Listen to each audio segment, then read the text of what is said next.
Fala galera, eu sou o professor Mena, sou delegado de Polícia Civil do Rio de Janeiro e professor de Direito em vários cursos preparatórios para concurso público.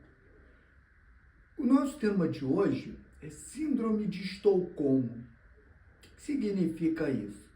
Se cai isso na minha prova de múltipla escolha, se cai isso numa prova discursiva, se cai isso numa prova oral, o que eu vou responder? Vamos lá. Vem a resposta aí. Então, essa terminologia, Síndrome de Estocolmo, teve origem num roubo numa agência bancária lá em Estocolmo, na Suécia, entre os dias 23 e 28, foram vários dias, de 1973. Ocasião em que o agente fez reféns 3 mulheres e um homem, utilizando essas vítimas como escudo humano. Beleza, os caras foram presos. E aí, uma das vítimas, em entrevista lá com a imprensa, demonstrou simpatia por um dos sequestradores, afirmando que se casaria com ele após o cumprimento da pena. Então, é uma inversão de valores. E aí, vamos entender da onde surgiu essa síndrome, qual a interpretação médica que se coloca em relação a ela. Então, foi criada por Harvey Schlossberg, um psicólogo clínico, tratando-se de uma perturbação de ordem psicológica, em que a vítima passa a desenvolver um fenômeno chamado transferência, ou seja, a vítima passa a admirar e torcer pelo sucesso do seu próprio algoz. Então, daí o psicólogo que criou essa nomenclatura. Vamos adiante. E no Brasil? Onde é que a gente aplica a síndrome de Estocolmo? Ela é muito comum nos casos de violência doméstica contra a mulher, onde a vítima não consegue romper o ciclo de violência, tolerando as constantes agressões, muitas vezes recusando-se a submeter exame de corpo de delito, desqualificando as testemunhas e muitas vezes mente em sede policial e até em juízo para defender o seu algoz, afirmando que tudo não passou de um mal-entendido e que foi um fato isolado. Só que isso não é verdade. A maioria das vezes, a mulher vítima de violência doméstica, e não é caso isolado, elas são repetidas, são progressivas e cada vez mais violentas, chegando ao cume de se ter um feminicídio. Vamos continuando. E aí, já que nós falamos que a síndrome de Estocolmo se aplica nos casos de violência doméstica contra a mulher, eu trago para a gente uma reflexão. Quando é que se aplica a Lei Maria da Penha? Lá no artigo 5º, fala o seguinte: configura a violência doméstica familiar contra a mulher, qualquer ação ou omissão baseada no gênero, cause morte, lesão, sofrimento físico, sexual, psicológico, dano moral, dano patrimonial. Agora vamos lá. 3 hipóteses a gente aplica a Lei Maria da Penha. O primeiro, no âmbito da unidade doméstica, compreendida como espaço de convívio permanente com pessoas com ou sem vínculo familiar. Então, nessa primeira hipótese, na unidade doméstica, não precisa ter parentesco. Inclusive, os esporadicamente agregados. Então, aqui a palavra mágica no inciso 1 é coabitação. Coabitar é morar junto. Está passando uma temporada de favor na casa de alguém, é o esporadicamente agregado.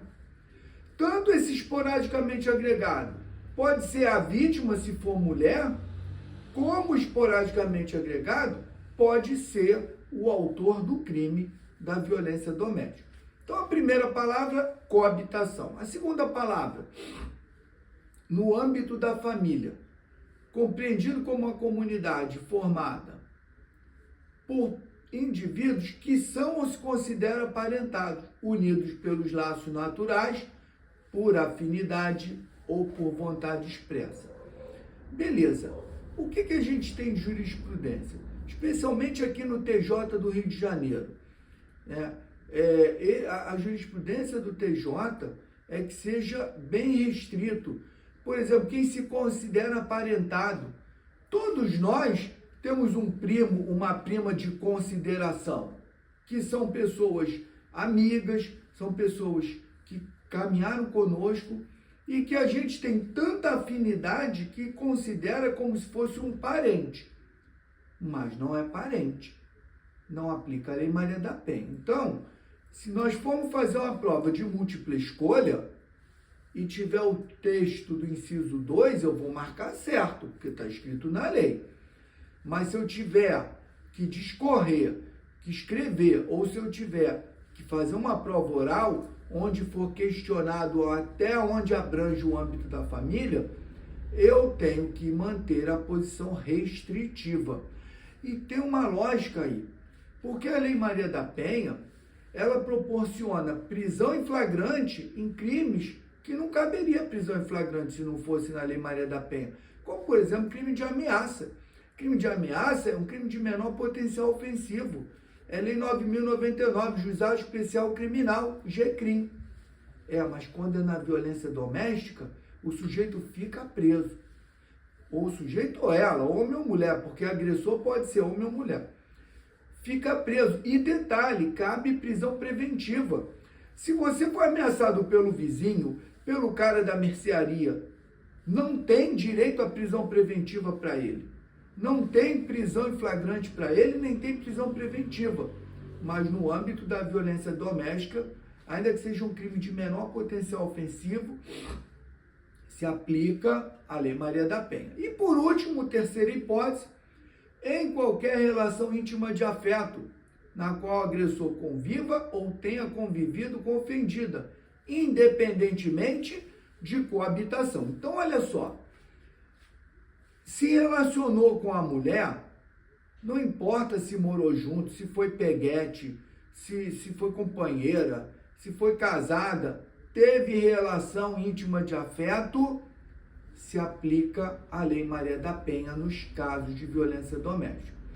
E nós tivemos um caso emblemático, e aí eu estou falando, não é palpite meu, estou falando por o que se foi noticiado, o resultado do processo, que é o fato lá do goleiro Bruno, o ex-goleiro do Flamengo, com a Elisa Samúdio, que ela esteve grávida, ela foi ameaçada, coagida a tirar o filho, a fazer o aborto, e ela não aceitou.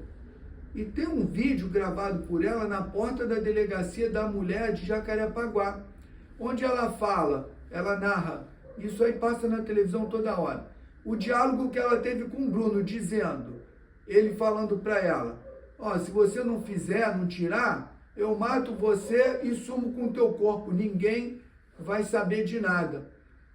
Aí ela falou assim, mas se você fizer isso, tu vai ser preso. Não, vou ser preso nada, ninguém vai saber o que aconteceu. E aí ela pediu medida protetiva. O que a juíza do Juizado de Violência Doméstica fez? Negou, dizendo que ela não tinha direito. Gente, ela estava grávida e aí ela já era mãe, de um filho do Bruno. Caramba, já viu fazer filho por telepatia? Será que não teve uma relação íntima de afeto? E a juíza negou, encorajou ele cometeu essa bobagem, matou a menina, sumiu com o corpo e foi condenado por isso. Então, esse fato que eu estou trazendo concreto é uma realidade, tá? Está documentado, ele cumpriu pena, ainda está cumprindo pena. Vamos adiante. Beleza, e se for mulher trans? Vamos lembrar para quem é mais antigo, não está muito familiarizado com esses termos, Mulher trans é aquela pessoa que nasceu com sexo biológico masculino, mas que se identifica com o sexo feminino, com o gênero feminino. E muitas vezes faz a sua transformação no corpo, buscando ficar mais próximo do corpo de uma mulher. O que a jurisprudência fala? Aplica ou não aplica a Maria da Penha na mulher trans? E aí vem a jurisprudência, está lá no recurso especial 1977, 124 de São Paulo, né, publicado lá no Diário de Justiça de 2022. Então, diz assim, é descabida a preponderância de um fator meramente biológico sobre o que realmente importa para a incidência da Lei Maria da Penha, cujo arcabouço protetivo se volta a julgar autores de crimes perpetrados em violência doméstica contra a mulher.